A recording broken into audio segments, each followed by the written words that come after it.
The Passover is a celebration in remembrance of the Jewish exodus from Egypt as written in the book of Exodus in the Bible. We were lucky enough to sit down and ask questions with Simon Masnick, a Jewish man who has much experience with his religion and celebrates Passover with his family and friends.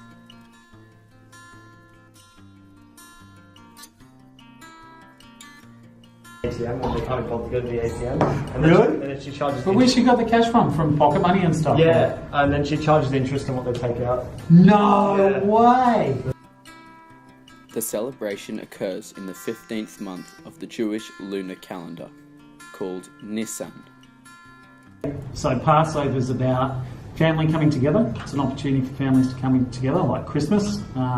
You get a chance to see all sorts of people, and it's also about celebrating freedom and the Jewish people coming out of Egypt and escaping slavery and moving to a new era. Yeah. Okay. The name of the holiday is derived from the story of the 10th plague of the 10 plagues that Jehovah placed on the Egyptians. The Israelites painted the blood of a sacrificial lamb on the doors of their homes so that the angel of death would pass over and not harm their firstborn sons. So we celebrate it. We have a family dinner at my brother's place. There's about 30 to 40 people between parents and kids and all those kind of things.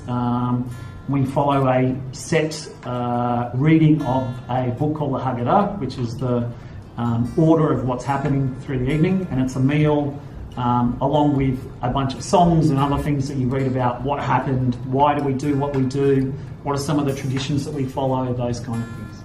Okay.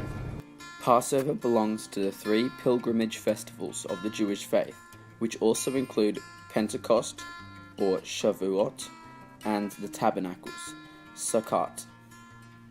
So Passover is about us as Jewish people, escaping from slavery and becoming free, and it's a reminder of the importance of family and being connected to each other. But it's also, you remember that we were once slaves, we were oppressed, so we don't want to do that to other people as well. You want to remember people that have in difficult situations, that you want to celebrate their ability to be free and be a people at the same time. During Seder, which is the special dinner often held on the first night of Passover, there are 4 cups of wine that must be drunk during the course of their meal. The first cup is Kiddush, second for the reincarnation of the Exodus, the third to conclude the Birkat Hamazon, and the fourth for Hallel. Okay, so Shabbat is another word for Sabbath, so that actually happens every Friday night. So because Passover goes for a week, you always have at least one during Passover, but then the timing of Passover changes, so it just changes through the year.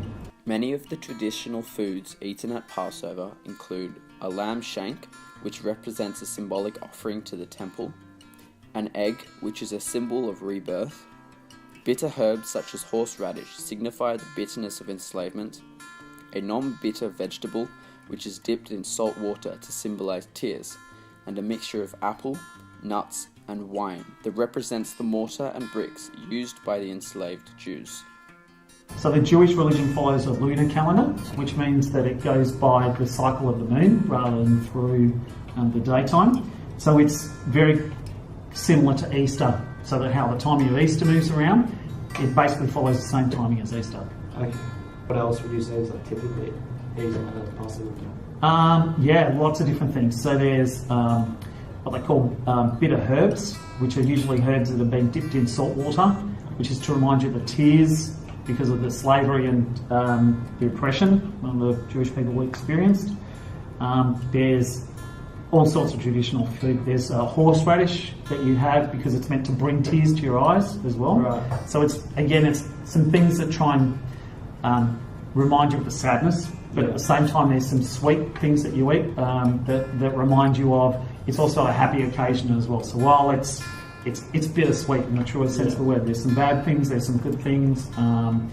Some other stuff that's quite traditional, people will have things like boiled eggs in salt water again, which is sort of symbolic.